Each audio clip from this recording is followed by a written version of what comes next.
Assalamualaikum warahmatullahi wabarakatuh. Alhamdulillahirabbil alamin wassalatu wassalamu ala asyrafil mursalin sayyidina wa maulana Muhammadin wa ala alihi washabihi ajmain amma ba'du. Yang saya hormati semua pengurus, semua dosen, semua yang jabat yang berkhidmat di Unwahas. Wabil khusus Profesor Dr. Haji Nur Ahmad sebagai Ketua Yayasan, Profesor Dr. Haji Mudzakkir Ali, Direktur Unwahas, semua teman-teman diaspora, semua cabang NU luar negeri yang saya hormati. Ini kepikiran mau nerangkan tentang Khalilur Rahman Ibrahim alaihissalam. Ada banyak riwayat dan saya yakin itu valid bahwa di antara sebab Nabi Ibrahim alaihissalam diangkat sebagai Khalilur Rahman, punya status kekasih Allah Ta'ala, itu karena keresahan beliau, resah seresah-resahnya jika Allah itu tidak dikenali, tidak diketahui eksistensinya oleh makhluknya. Jadi ketika Nabi Ibrahim alaihissalam sugeng, beliau itu ngeluh. Ketika beliau munajat sama Allah Ta'ala, ngeluh, ya Allah, innahu la yahzununi an la ara ahadan ya'buduka ghairi. Sungguh saya ini resah seresah-resahnya, karena orang-orang di dunia ini tidak kenal engkau kecuali saya. Jadi beliau itu ingin Allah yang aktor, Allah yang al-fa'ilul mukhtar, Allah yang khaliqus samawati wal ardi, Allah yang pencipta alam raya ini kemudian oleh orang yang nempati alam yang diciptakannya kemudian tidak kenal. Kita bisa bikin analogi misalnya, kayak apa susahnya kita kalau orang Indonesia misalnya nggak tahu presidennya siapa, undang-undang dasarnya kayak apa, terus haluan negaranya kayak apa. Andaikan kita kuliah, terus mahasiswa itu nggak tahu rektornya siapa, dosennya siapa, ketua yayasannya siapa, itu kan menyinggung sekali.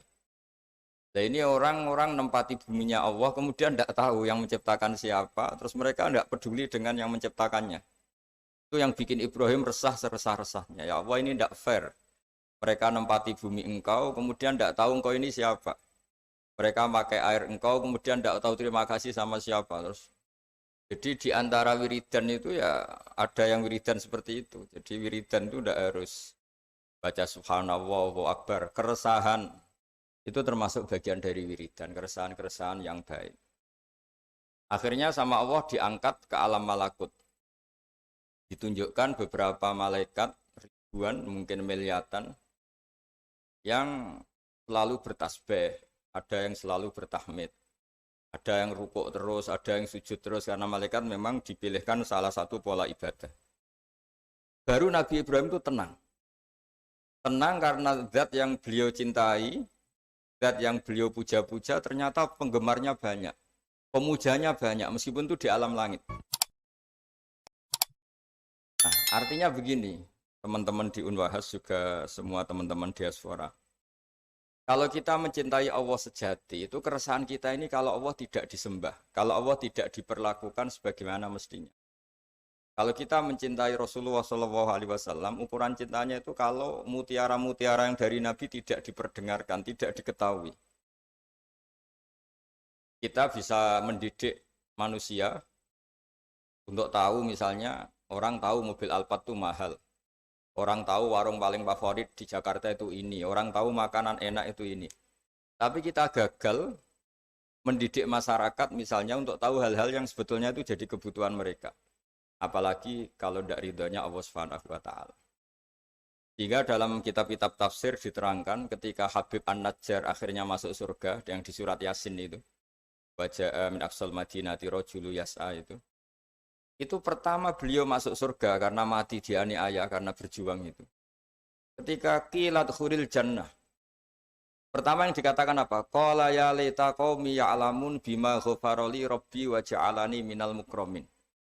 Ketika beliau wafat dan akhirnya masuk surga, pertama yang dikatakan beliau itu, ya Allah, semulia ini derajat saya sebagai orang baik, meninggal langsung masuk surga. Apa yang diinginkan beliau? Ya laita qaumi ya'lamun bima ghafarali rabbi. Wah, andekan derajat seperti ini kaum saya tahu betapa nikmatnya orang bertauhid, betapa nikmatnya orang yang bersujud, betapa nikmatnya orang yang jadi orang hamba Allah yang benar. Ya laita qaumi ya'lamun bima ghafarali rabbi wa ja'alani minal mukarramin.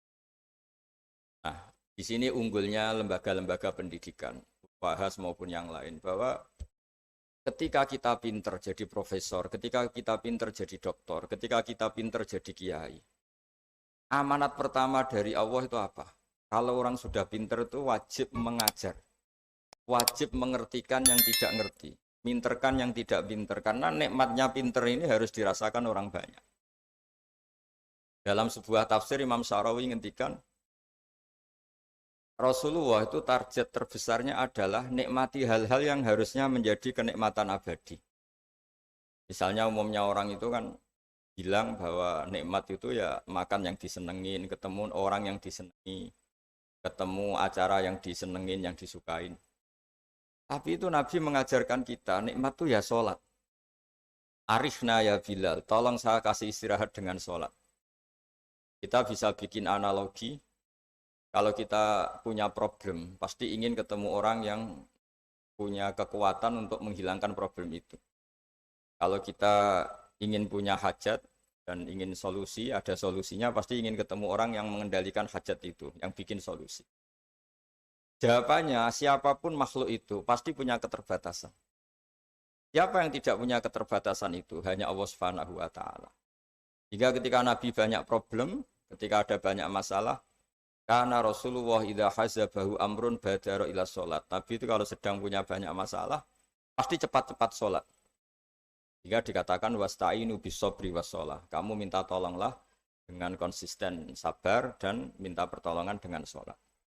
Nah, di sini pentingnya lembaga-lembaga pendidikan. Orang itu harus bisa memanage hatinya, memanage keilmuannya, memanage potensinya, supaya semuanya itu menjadikan kenal sama Allah Subhanahu wa Ta'ala, ma'rifatullah. Saya pernah ditanya sama beberapa teman yang kuliah di Inggris, di Amerika, ditanya, Gus, bagaimana cara ingat Allah di negara yang Islam itu minoritas?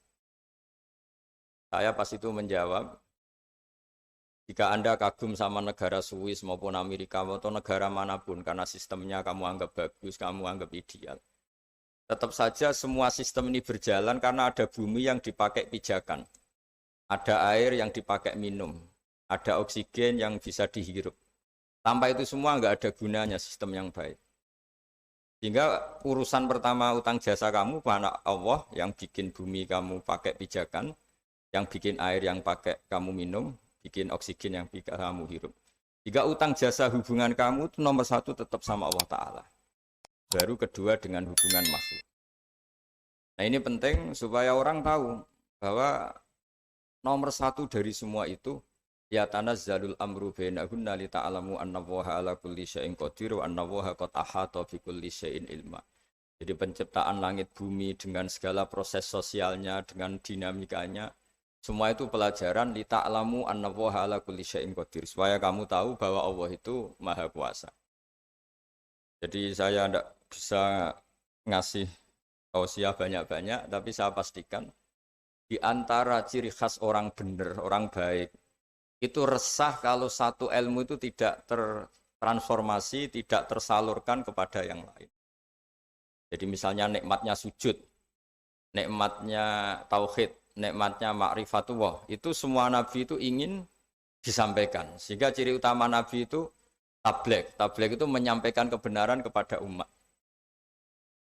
Kita misalnya zaman dulu ketika orang Indonesia susah, ya orang-orang sepuh ngajarin kita nak mangan sing kepenak, nak turu sing kepenak.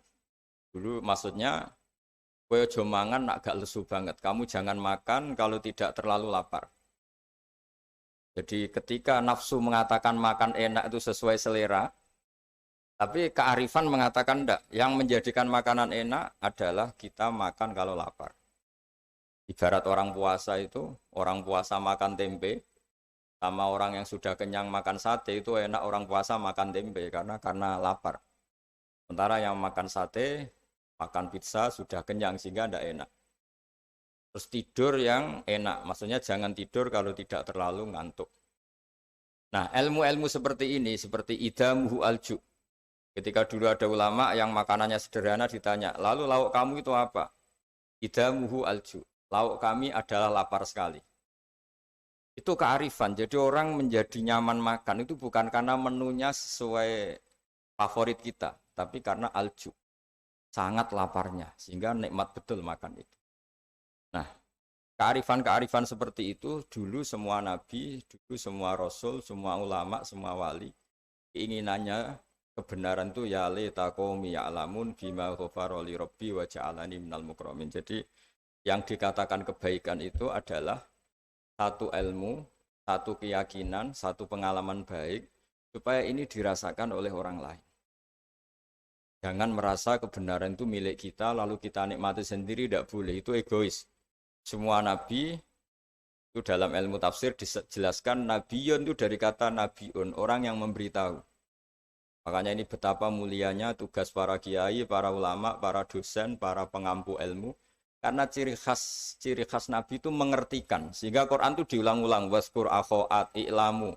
Ingat peristiwa ini, ingatlah peristiwa ini, kaji peristiwa ini, pelajari prahara yang dialami orang-orang sebelum kamu. Semuanya itu mengarah ke ilmu. Dan itu harus ada yang memberi penjelasan. Caranya gimana? Caranya itu ada edukasi, ada kreativitas. Nah, dulu yang paling dianjarkan Quran adalah Dorbul Amsal. Dorbul Amsal itu bikin analogi yang orang paling nggak paham pun itu menjadi paham karena gampangnya analogi tadi. Jadi sebagai penutup saya memberi analogi. Dulu orang-orang kafir Mekah itu Tuhannya itu banyak, yang dipertuhankan banyak. Itu ketika mereka supaya mau bertuhan satu. Saya ulang lagi, ketika mereka mau bertuhan satu. Dan mereka, orang Arab zaman dulu berpikir kayak mirip-mirip orang Cina. Kalau problem banyak, ya Tuhannya harus banyak. Hingga ketika Tuhan satu, kata mereka, Aja'alal alihata ilaha wahida innaha adalah syai'un ujab. Masa Tuhan satu, padahal problem kita banyak. Allah bikin analogi dua kali. Saya sering menjelaskan analogi ini. Pertama, yang terkenal itu, jika kalian punya majikan banyak, kemudian perintahnya beda-beda. Sama punya majikan satu, perintah satu milih mana? Mereka bilang suka punya majikan satu. Tuhan kamu itu majikan kamu. Kalau Tuhan kamu banyak, perintahnya banyak, beda-beda. Kamu yang bingung karena harus taat sama majikan banyak. Akhirnya mereka bilang, ya sudah Muhammad, Tuhannya satu saja. Disebut wadoroba waw masalah rojulan fihi syuraka umutasyakisu nawarojulan salamal dirojul. Yang kedua ada analogi yang menurut saya sangat-sangat menyentuh hati. Dorobalakum masalam min anfusikum. Halakum mimma malakat aimanukum min syuraka afi ma razaqnakum fa antum fihi sawa. Takhafunahum ka khifatikum anfusakum. Jadi makna gampangnya gini ya, kalau Anda beli mobil Innova misalnya, mobil itu kamu beli dengan uang kamu, hasil kerja keras kamu, dari warisan orang tua kamu, dari apa saja semuanya yang beli itu materi yang milik kamu. Setelah kamu beli mobil, kemudian ada orang yang merasa punya mobil itu kayak kamu. Gaya makainya kayak kamu, gaya menguasainya kayak kamu. Pasti ini jadi peristiwa aneh, wong ndak ikut punya kok ikut merasa punya. Wong ndak ikut membeli kok menguasainya kayak yang beli. Akhirnya orang sadar. Terus Allah bilang, begitulah saya kata Allah. Yang menciptakan langit itu saya tok. Yang menciptakan bumi itu saya saja. Masa kemudian ada Tuhan-Tuhan yang kamu pertuhankan ikut menuhanin bumi. Sementara nggak terlibat penciptaan langit dan bumi. Ini apa-apaan kata Allah Ta'ala. Itu yang disebut aruni madza khalaqu minal ardi am lahum syirkun fis samawat. Untuk menuhani bumi ya ikut menciptakan bumi, untuk menuhani langit ya harus ikut menciptakan langit. Sementara kita tahu pencipta langit dan bumi hanya Allah Subhanahu wa taala. Tapi Allah secara indah menjelaskan betapa naifnya teori syirik, teori menuhankan selain Allah. Dengan analogi jika kamu punya barang, yang kamu beli dengan harta kamu, dengan kekuatan kamu, dengan aset kamu. Apakah kamu ridho ada orang lain yang merasa memiliki barang itu setingkat kamu? Itu disebut halakum mimma malakat aymanukum min syuraka fi ma razaqnakum fa antum fihi sawa. Kemudian orang itu merasa persis kamu dalam penguasaan barang kamu. Pasti kamu tidak mau kan? Ya tidak mau, itu milik saya. Nah, begitulah Allah. Allah itu pencipta langit dan bumi. Wahdahu la syarikalah. Hanya dia yang menciptakan langit bumi.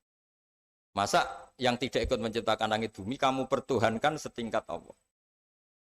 Hanya orang-orang penyembah Lata, Uzza, Hubal dan beberapa musyrik-musyrik yang lain sadar dengan analogi itu, dengan ilmu itu, akhirnya mereka mau bertauhid, mau bersyahadat asyhadu alla ilaha illallah wa asyhadu anna muhammadar rasul. Jadi saya mohon bahwa Islam ini agama ilmu, agama yang dimulai dengan kata-kata fa'lam annahu la ilaha illallah. Fa'lam itu ya kenal Allah itu dengan ilmu, fa'lam. Jadi keyakinan akidah itu harus dibangun berdasar ilmu. Itu juga awal Quran turun juga Iqra bismi rabbikal ladzi khalaq, dengan membaca. Dan ketika Allah mengenalkan sifatnya di surat Iqra juga yang dikenalkan apa? Iqra wa rabbukal akram alladzi 'allama bil qalam. Allah itu siapa? Zat yang mengajar. Allamal insana ma lam ya'lam. Allah itu siapa? Zat yang mengajarkan ke manusia apa yang mereka tidak tahu. Jadi semoga ini jadi motivator, motivasi. Semoga para rektor, para dosen, para yayasan, para teman-teman di luar negeri semuanya punya semangat mengajar. Karena di antara sifat Allah yang disebutkan adalah Allamal insana ma lam ya'lam. Allah itu siapa? Zat yang akram, yang dermawan, yang baik, yang sakho, yang rahman rahim. Kemudian Allah itu siapa? Allamal insana ma lam ya'lam. Zat yang mengajarkan apa yang tidak diketahui manusia. Jadi betapa mulianya mengertikan yang tidak ngerti. Ya, saya mohon maaf karena saya punya wazifah banyak. Ini sudah agak makso nuruti karena ya ada alaqah lah, ada alaqah dengan Unwahas.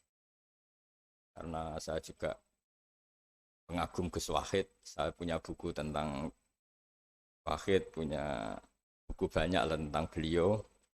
Beliau adalah tokoh muda NU yang jadi Menteri Agama tapi wafat muda. Dan terima kasih atas kesempatan ini. Mohon maaf atas semuanya. Wassalamualaikum warahmatullahi wabarakatuh. Al-Fatihah.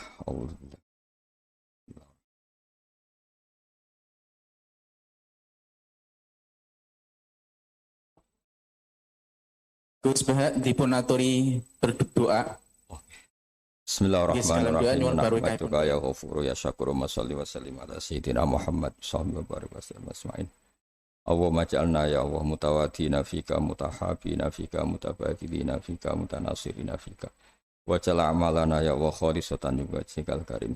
Allahumma barik lana fi jirarina wa barik fi duyufina wa barik fi man ma'ana wa barik fi ummati habibika Muhammad. Wa marhammata habibika Muhammad wa aslih ummata habibika Muhammad wa tajawaz an ummati habibika Muhammad wa janibhum ya Allah minal balaya wal afat wal fitan. Allahumma ya ilahana ya wa nas'aluka rahmatan tahdi biha qalbana wa talumu biha syasan wa taruddu bihal fitana anna ya Allah rudda annal fitan innaka ala kulli syai'in qadir. Rabbana atina fid dunya hasanah fil akhirati hasanah wa qina adzabannar. Waj'al hadhil baldah ya baldatun thayyibatu wa rabbun ghafur. Rabbana atina fid dunya hasanah fil akhirati hasanah wa qina adzabannar. Sallallahu ala sayyidina Muhammad sallallahu alaihi wasallam. Subhana rabbika rabbil izzati amma yasifun wa salamun alal mursalin walhamdulillahi rabbil alamin.